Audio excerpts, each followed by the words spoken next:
FAIRtax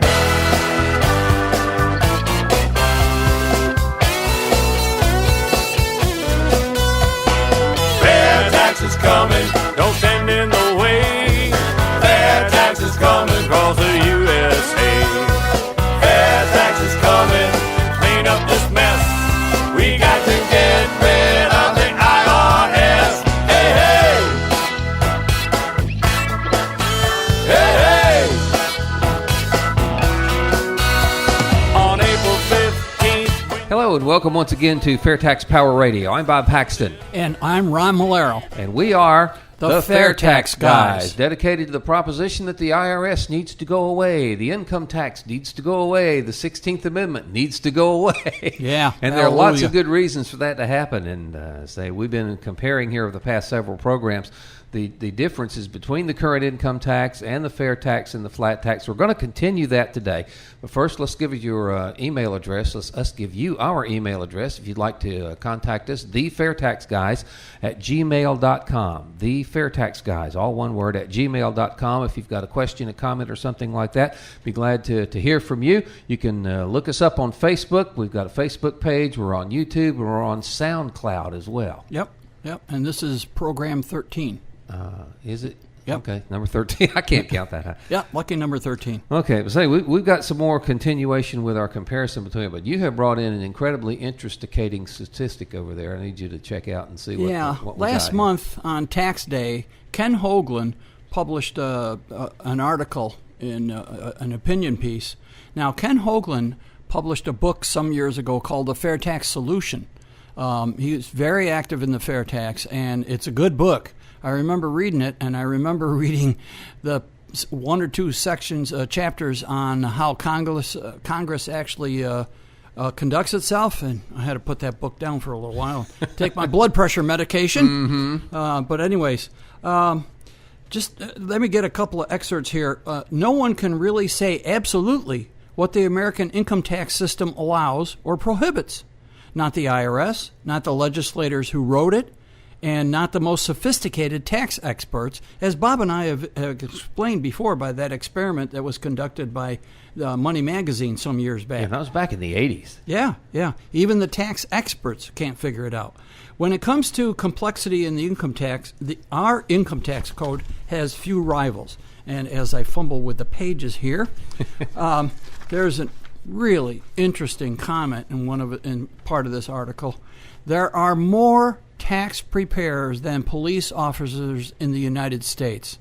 Think of that. There are more tax preparers than police officers. Now, maybe because some of that's an indication that it's easier to become a tax preparer. All you need is a computer and, TurboTax or something like that, and put up a shingle. It's still a demand-driven thing. Yeah. If there's that much demand to support that many people. Yeah. Why is there such a need? Because our income tax is out of control. It's a law that is like a demanding Frankenstein monster who has had additional surgery every year for a century. That's about the right. I shouldn't laugh. That's really the truth. Yeah. Because when you consider what it was when it first started back in 1913, very simple, very perfectly flat, like we're talking about some of the things today, and it has grown into something many times worse than a Frankenstein monster for sure. Yeah. And as we mentioned before, he uses the same comment here. Taxing income itself was originally specifically banned by the Founding Fathers in the Constitution, and they considered it immoral. And it currently is used as a tool by the politicians. His quote here is, "For politicians, there is simply no better issue with which to divide Americans from each other than the income tax." And that's exactly what they do.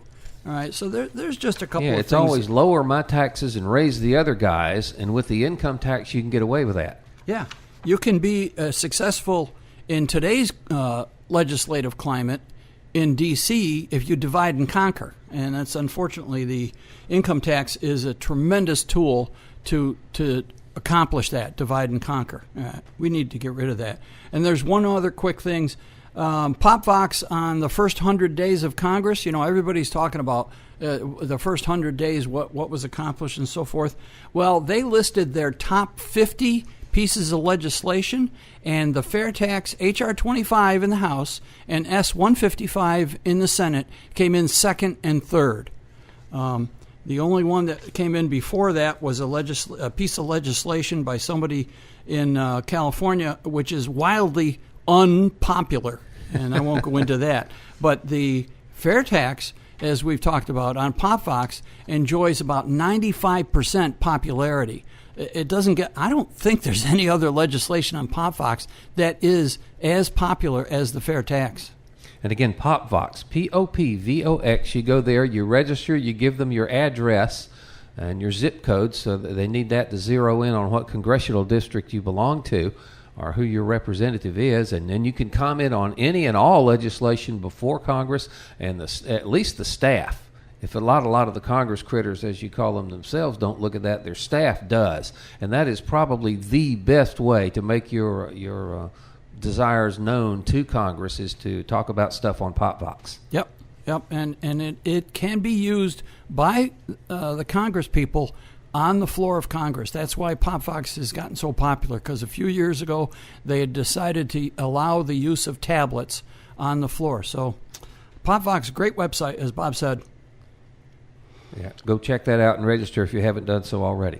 Now, it's interesting that you should talk about the complexity of the tax code right off the top today, because that's our subject, or one of the subjects for our comparison today between the income tax, the FAIRtax, and the flat tax, is both complexity. And with complexity, here's the real killer. I mean, complexity just costs you a lot of time and effort to deal with it. But the compliance costs that come with all that complexity is just where the FAIRtax is so much better than the income tax. Flat tax is a bit better, but the FAIRtax, by reducing compliance costs the way it does, is by far the best of the options as far when you're looking at which is most complex and which is most cost effective just to deal with. Yep. And compliance costs may not be a lot to the individuals if you're just an average, family person, a family of 4 or 5, whatever, and you're doing your taxes every year. Compliance costs aren't a big deal. But they do cost you, because compliance costs to businesses are astronomical. And who pays for those compliance costs? They are a cost of doing business. The cost of complying with the tax code gets rolled into the cost of their products. And when we buy their products, we pay for it. So it is a big deal. Okay, let's look at some of the numbers that we've got. The latest ones I've got here are from 2010. This has probably gotten worse since then. But as far as the complexity and the compliance cost under the current income tax, more than $6 billion with a B, that's man-hours that it takes. Yeah. Filling out all the estimated 249 million different tax forms that you got to deal with. And the total annual compliance cost estimated for 2010, $431 billion with a B dollars. Yeah, that's right. And who pays for that? Like I said, we do, because it gets rolled into the cost of the products and services we purchase, and we end up paying for it. So the compliance cost is a big deal. It hurts the economy. It adds to the cost of everything we purchase, every new product, every service. So it is a big deal. It's not just something that the companies have to deal with. We all deal with it indirectly. Yeah, and then when all those compliance costs are factored into the prices that American business has to charge on the world market, puts American business at a huge disadvantage. So there's really no surprise that a lot of their jobs are going overseas to more tax-friendly havens. Yep, and that's another subject a little later on in this comparison sheet, is border neutrality. Okay, what does the flat tax as proposed? It say that's better than the income tax, but it's not as good as the FAIRtax. What have we got on the flat tax for this? Well, it says improved compliance with simplification and rate reduction. Okay, so it is improved. However, the same number of collection points as current law and international enforcement is complicated through territoriality.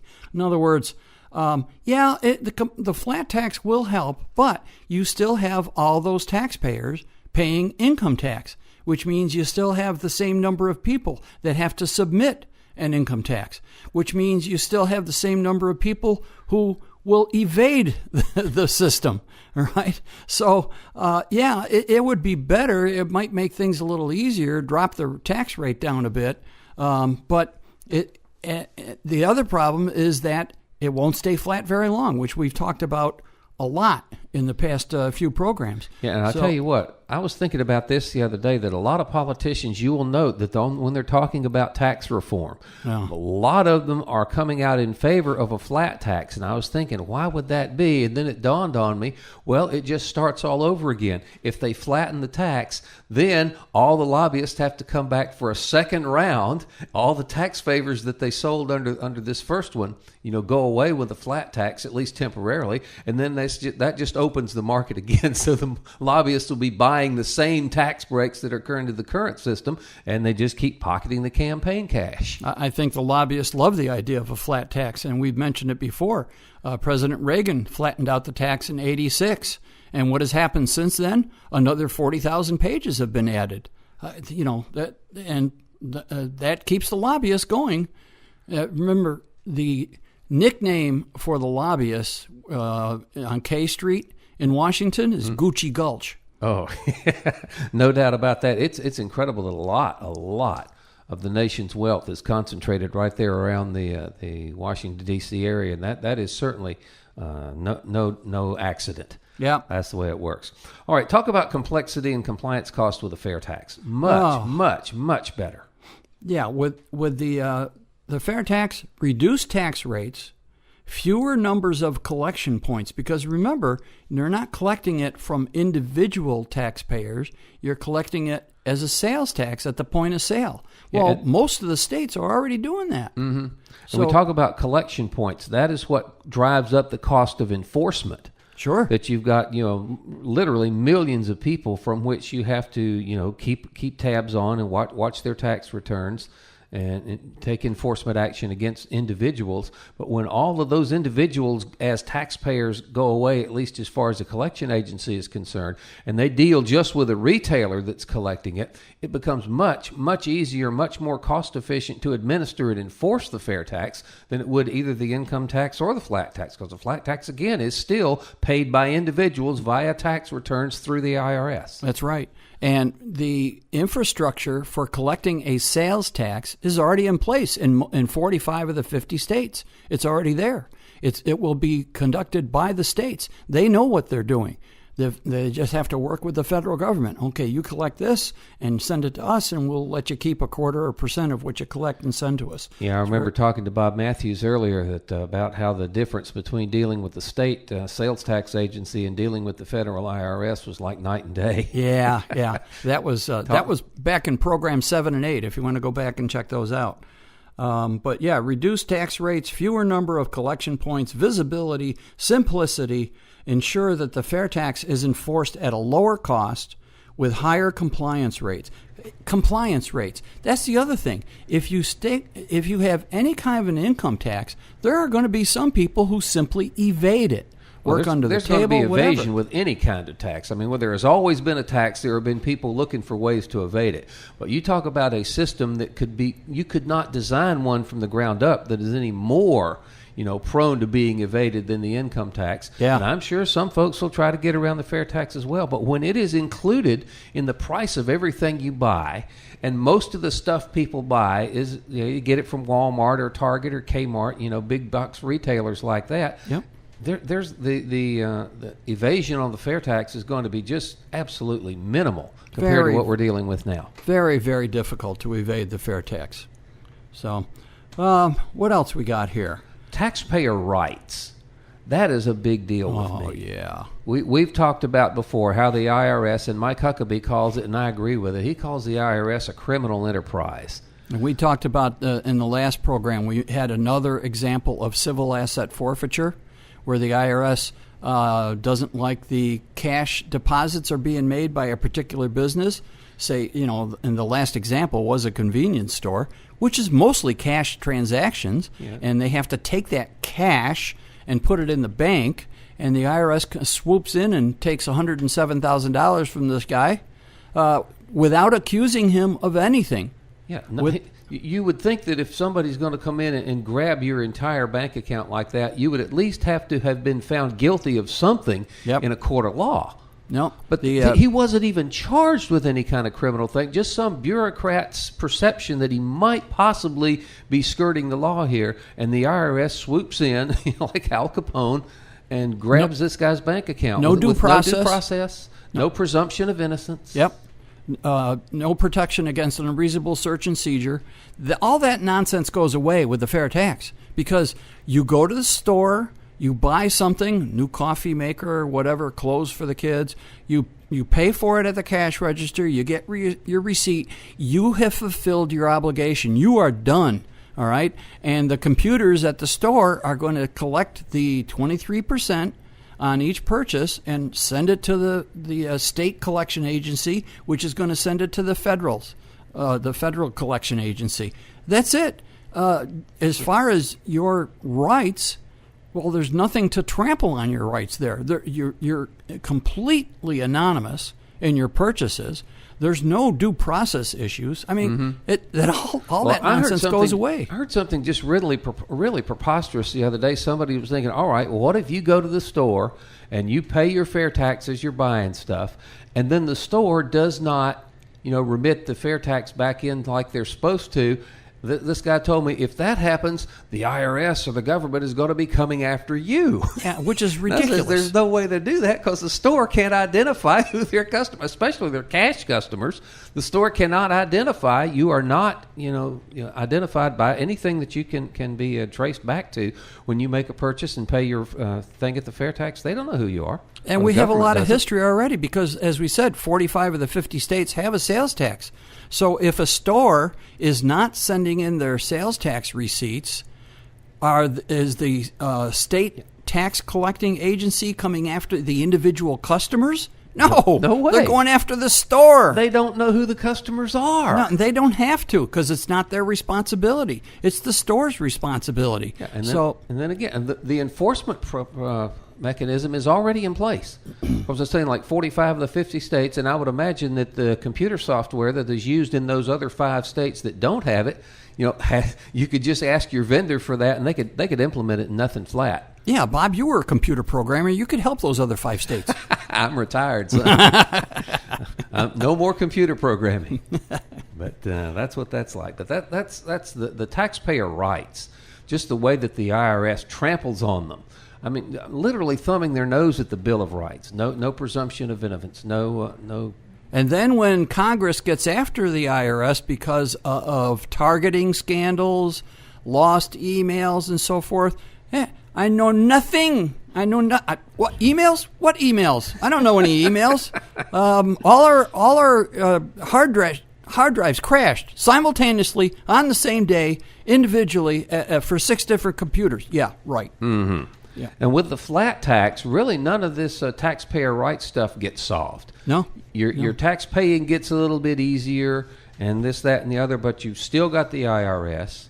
They can still come in and just on a bureaucrat's suspicion can do all the stuff to you under the flat tax that they can do under the income tax because the IRS does not go away with a flat tax. And why does the IRS do that? Because Congress allows them to. Our people in Congress have made this possible. They've allowed a bureaucrat, unelected bureaucratic officials, to have power over the people that the Founding Fathers never envisioned. And I said it before, if any of the Founding Fathers were to come back right now and to see what was happening, I don't think they would be very happy with what's going on within the IRS. And another quick thing we can touch on would be compliance rates and something called a tax gap. The IRS itself admits to $450 billion tax gap, net tax gap. That is taxes that are legally owed but are never collected. Yeah, and when you consider, 315 million people, 320 million people, whatever it is, and divide that into 450 billion, I think it comes out to like $1,300 or $1,400 dollars per person, per man, woman, and child, that the tax gap is costing all of us. That's nuts. Yeah, and all these taxes that are owed but not collected, somebody has to make up the difference. Guess who that is? Yeah, the people who pay their taxes legally. You, me, people that pay their taxes legally have to make up the tax gap. And most people listening to this radio show. Yep. And the tax gap under the fair tax is going to be next to nothing. Yeah. How do you evade it? I mean, right now, is evasion of a sales tax at any level, no matter what state you live in, county, state, city, there are some states that have several levels of sales tax. But is evasion of a sales tax a big issue? Do you see it on the nightly news? Well, another case of Mr. Smith evading the sales tax. No, it's not possible. Maybe a business doesn't send it in the way they should, but the tax collecting agency gets after them right away. Yeah, and you might find some independent vendors at places like flea markets that should be collecting the sales tax but don't. But then again, that enforcement is against the vendor and not against the customers. That's right. That's absolutely right. So as far as the individual go, collection of sales tax is just not an issue. You're completely anonymous, and once you've paid your bill and got your receipt, you're done. And again, with the flat tax, since that is still a tax on income, still retains the IRS, there will still be a good level of evasion against the flat tax as there will with the current income tax, and the fair tax solves that problem. Yeah. Yeah, and it says on this comparison sheet, which, by the way, I want to remind you, you can get this comparison sheet by going to fairtax.org, www.fairtax.org. It's in one of the resources. But compliance costs are reduced in the flat tax by about 50%. That's good. That's good. Temporarily till it gets unflat and goes back up again. And compliance costs for the fair tax are reduced by about 90%. 90% reduction in compliance costs.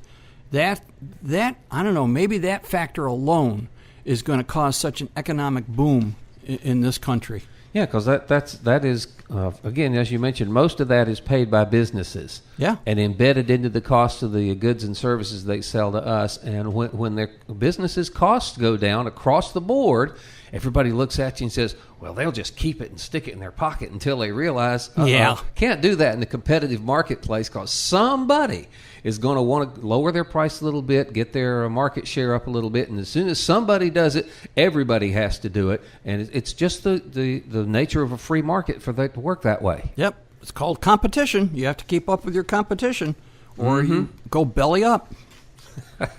I'd prefer not to do that if I have my choice. So again, complexity and compliance cost much, much better with a fair tax. It is terrible under the income tax.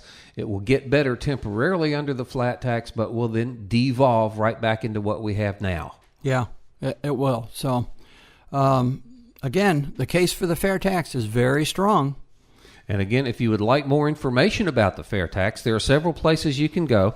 The National Grassroots Organization, AFFT, Americans for Fair Taxation, their website, www.fairtax.org. Now, that's undergoing a bit of a renovation now, isn't it? Yeah. But there's a section up there for research and resources, and just kind of dig around in there. You'll find all kinds of white papers and what kinds of interest stuff that was written by, economists, folks who really know what they're doing and can explain the fair tax much better than we can here in this little 30-minute radio show.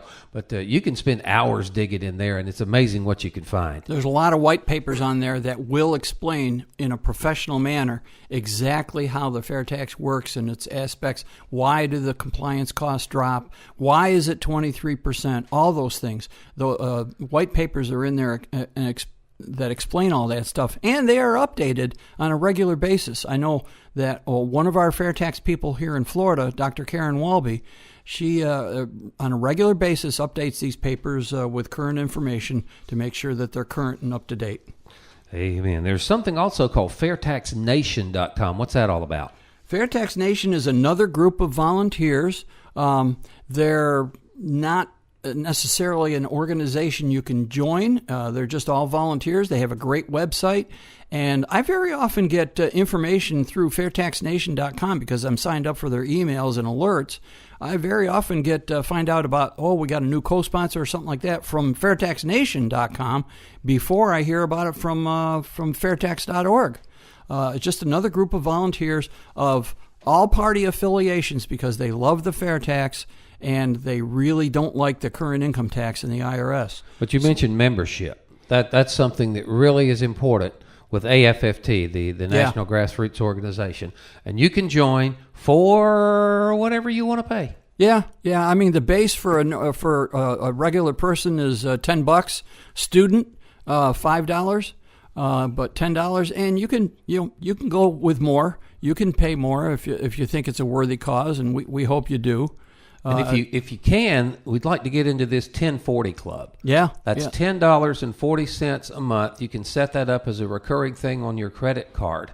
And that would be immensely helpful if you can do that. Yeah, because remember, starting a few months ago, we have people from the Americans of Fair Taxation that are going to Washington on a regular basis. They have an office up there. Obviously, they have to pay for office space. And they're up there on a regular basis talking to Congress people and their staffers and so forth. And that's why we're doing such a good job of getting more co-sponsors. Yeah, they've horse-collared people like Paul Ryan.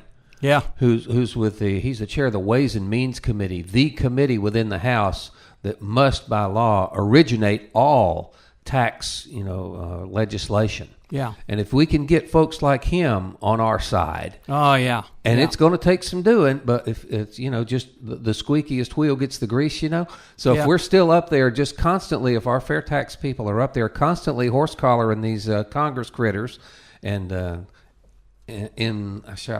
what's a nice way to say this? Encouraging them to go with a fair tax, they would.